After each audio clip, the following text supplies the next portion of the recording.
मुलिया को देखते हुए उसका पति कल्लू कुछ भी नहीं है। फिर क्या कारण है कि मुलिया संतुष्ट और प्रसन्न है और कल्लू चिंतित और सशंकित? मुलिया को कौड़ी मिली है, उसे दूसरा कौन पूछेगा? कल्लू को रत्न मिला है, उसके सैकड़ों ग्राहक हो सकते हैं। खासकर उसे अपने चचेरे भाई राजा से बहुत खटका रहता है। राजा रूपवान है, रसिक है, बातचीत में कुशल है, स्त्रियों को रिझाना जानता है। इससे कल्लू मुलिया को बाहर नहीं निकलने देता। उस पर किसी की निगाह भी पड़ जाए, यह उसे असह्य है। वह अब रात दिन मेहनत करता है जिससे मुलिया को किसी बात का कष्ट न हो। उसे न जाने किस पूर्व जन्म के संस्कार से ऐसी स्त्री मिल गई है। उस पर प्राणों को न्योछावर कर देना चाहता है। मुलिया का कभी सिर भी दुखता है तो उसकी जान निकल जाती है। मुलिया का भी यह हाल है कि जब तक वह घर नहीं आता मछली की भांति तड़पती रहती है। गांव में कितने ही युवक हैं जो मुलिया से छेड़छाड़ करते रहते हैं, पर उस युवती की दृष्टि में कुरूप कलुआ संसार भर के आदमियों से अच्छा है। एक दिन राजा ने कहा, भाभी, भैया तुम्हारे जोग न थे। मुलिया बोली, भाग में तो वह लिखे थे, तुम कैसे मिलते? राजा ने मन में समझा, बस अब मार लिया है। बोला, विधि ने यही तो भूल की। मुलिया मुस्कुराकर बोली, अपनी भूल तो वही सुधरेगा। राजा निहाल हो गया। तीज के दिन कल्लू मुलिया के लिए लट्ठे की साड़ी लाया। चाहता तो था कोई अच्छी साड़ी ले, पर रुपये न थे और बजाज ने उधार न माना। राजा भी उसी दिन अपने भाग्य की परीक्षा करना चाहता था। एक सुंदर चुंदरी लाकर मुलिया को भेंट की। मुलिया ने कहा, मेरे लिए तो साड़ी आ गई है। राजा बोला, मैंने देखी है, तभी तो मैं इसे लाया।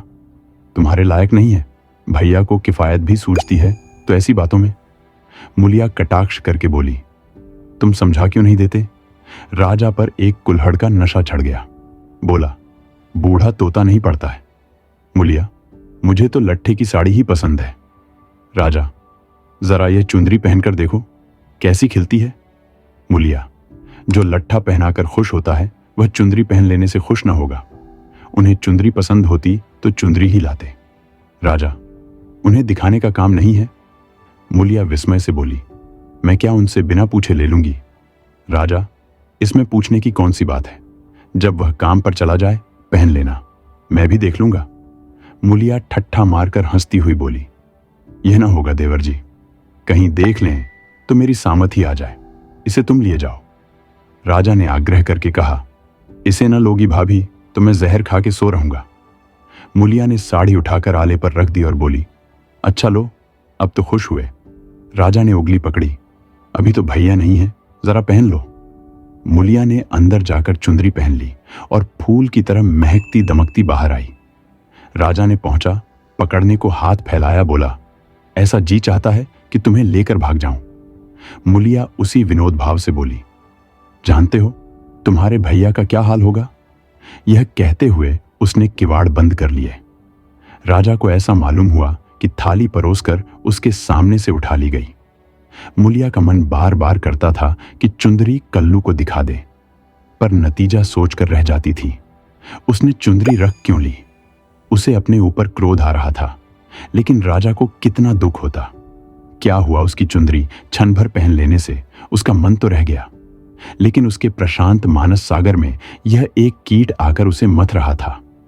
उसने क्यों चुंदरी रख ली? क्या यह कल्लू के साथ विश्वासघात नहीं है? उसका चित्त इस विचार से विकल हो गया। उसने मन को समझाया, विश्वासघात क्यों हुआ? इसमें विश्वासघात की क्या बात है? कौन वह राजा से कुछ बोली? जरा सा हंस देने से अगर किसी का दिल खुश हो जाता है तो इसमें क्या बुराई है? कल्लू ने पूछा, आज रज्जू क्या करने आया था? मुलिया की देह थर थर कांपने लगी। बहाना कर गई, तमाकू मांगने आए थे। कल्लू ने भेनवें सिकोड़ कर कहा, उसे अंदर मत आने दिया करो, अच्छा आदमी नहीं है। मुलिया, मैंने कह दिया, तमाकू नहीं है तो चले गए। कल्लू ने अब की तेजस्विता के साथ कहा, क्यों झूठ बोलती है? वह तमाकू मांगने नहीं आया था। मुलिया, तो और यहां क्या करने आते? कल्लू, चाहे जिस काम से आया हो, तमाकू मांगने नहीं आया। वह जानता था मेरे घर में तमाकू नहीं है। मैं तमाकू के लिए उसके घर गया था। मुलिया की देह में काटो तो लहू नहीं। चेहरे का रंग उड़ गया। सिर झुकाकर बोली, मैं किसी के मन का हाल क्या जानूं? आज तीज का रथ जगा था। मुलिया पूजा का सामान कर रही थी, पर इस तरह जैसे मन में जरा भी उत्साह, जरा भी श्रद्धा नहीं है। उसे ऐसा मालूम हो रहा है उसके मुख में कालिमा पुत गई है और अब वह कल्लू की आंखों से गिर गई है। उसे अपना जीवन निराधार सा जान पड़ता था। सोचने लगी, भगवान ने मुझे यह रूप क्यों दिया? यह रूप न होता तो राजा क्यों मेरे पीछे पड़ता और क्यों आज मेरी यह गत होती? मैं काली कुरूप रहकर इससे कहीं सुखी रहती। तब तो मन इतना चंचल न होता। जिन्हें रूप की कमाई खानी हो वह रूप पर फूलें, यहां तो इसने मटियामेट कर दिया। न जाने कब उसे झपकी आ गई तो देखती है कल्लू मर गया है और राजा घर में घुसकर उसे पकड़ना चाहता है। उसी दम एक वृद्धा स्त्री न जाने किधर से आकर उसे अपनी गोद में ले लेती है और कहती है, तूने कल्लू को क्यों मार डाला? मुलिया रोकर कहती है, माता, मैंने उन्हें नहीं मारा। वृद्धा कहती है, हां, तूने छुरी कटार से नहीं मारा। उस दिन तेरा तप छीन हो गया और इसी से वह मर गया। मुलिया ने चौकन्नी आंखें खोल दी। सामने आंगन में कल्लू सोया हुआ था। वह दौड़ी हुई उसके पास गई और उसकी छाती पर सिर रखकर फूट फूट कर रोने लगी। कल्लू ने घबराकर पूछा, कौन है? मुलिया, क्यों रोती हो? क्या डर लग रहा है? मैं तो जाग ही रहा हूं। मुलिया ने सिसकते हुए कहा, मुझसे आज एक अपराध हुआ है, उसे क्षमा कर दो। कल्लू उठ बैठा। क्या बात है? कहो तो, रोती क्यों हो? मुलिया, राजा तमाकू मांगने नहीं आया था, मैंने तुमसे झूठ कहा था। कल्लू हंसकर बोला, वह तो मैं पहले ही समझ गया था। मुलिया, वह मेरे लिए चुंदरी लाया था, तुमने लौटा दी? मुलिया कांपती हुई बोली, मैंने ले ली। कहते थे मैं जहर माहुर खा लूंगा। कल्लू निर्जीव की भांति खाट पर गिर पड़ा और बोला, तो रूप मेरे बस का नहीं है। देव ने कुरूप बना दिया तो सुंदर कैसे बन जाऊं? कल्लू ने अगर मुलिया को खौलते हुए तेल में डाल दिया होता तो भी उसे इतनी पीड़ा न होती। कल्लू उस दिन से कुछ खोया खोया सा रहने लगा। जीवन में न वह उत्साह रहा, न वह आनंद। हंसना बोलना भूल सा गया। मुलिया ने उसके साथ जितना विश्वासघात किया था उससे कहीं ज्यादा उसने समझ लिया और यह भ्रम उसके हृदय में केवड़े के समान चिपट गया। वह घर अब उसके लिए केवल लेटने बैठने का स्थान था और मुलिया केवल भोजन बना देने वाली मशीन। आनंद के लिए वह कभी कभी ताड़ी खाने चला जाता या चरस के दम लगाता। मुलिया उसकी दशा देख देख अंदर ही अंदर कुढ़ती थी।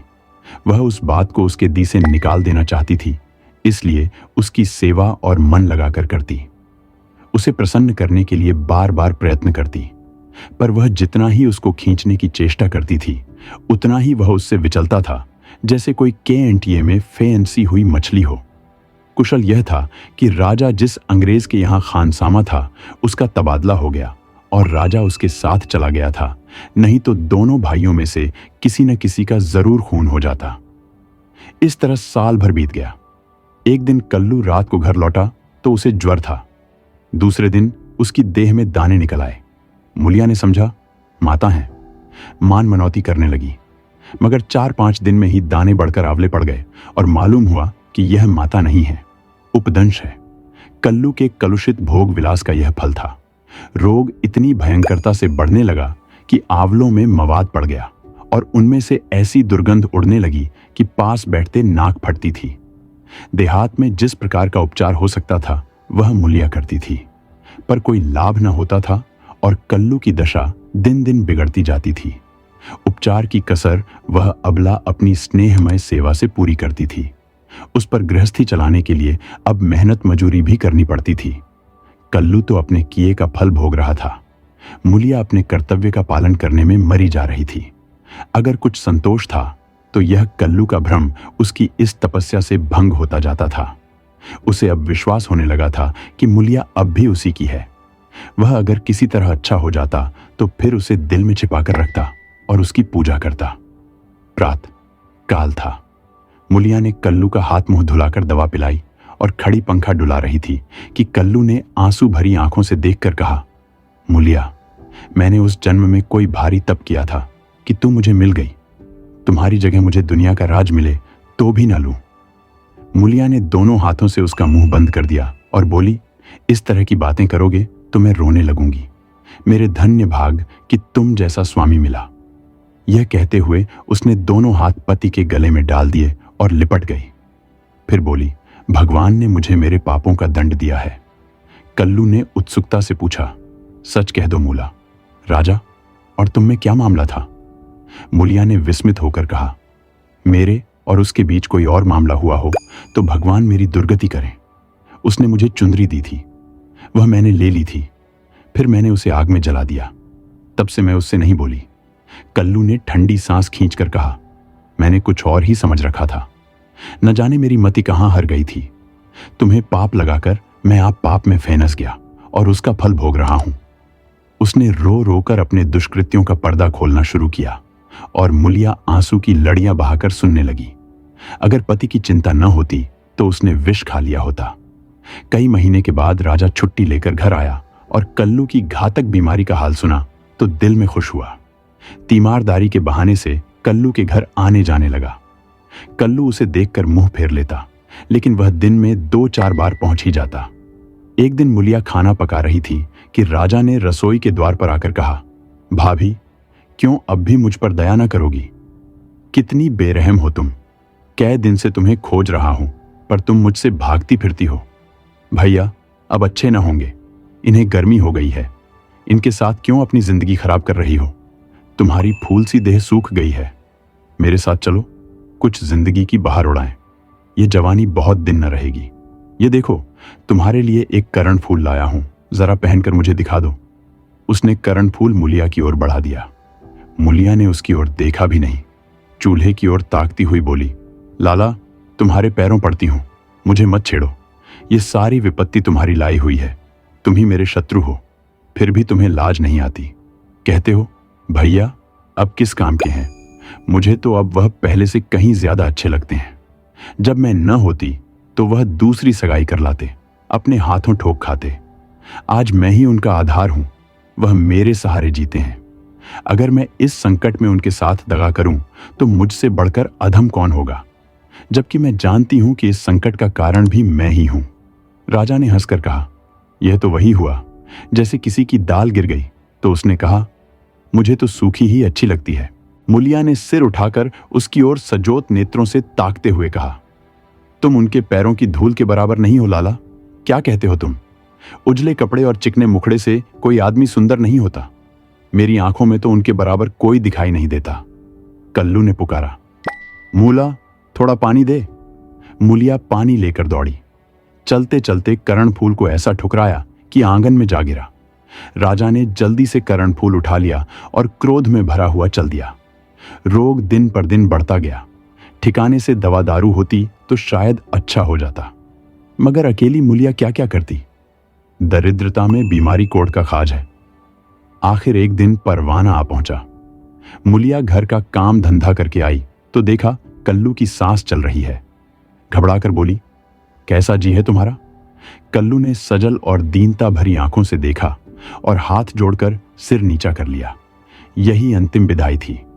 मूलिया उसके सीने पर सिर रखकर रोने लगी और उन्माद की दशा में उसके आहत हृदय से रक्त की बूंदों के समान शब्द निकलने लगे। तुमसे इतना भी न देखा गया भगवान। उस पर न्यायी और दयालु कहलाते हो, इसीलिए तुमने जन्म दिया, यही खेल खेलने के लिए।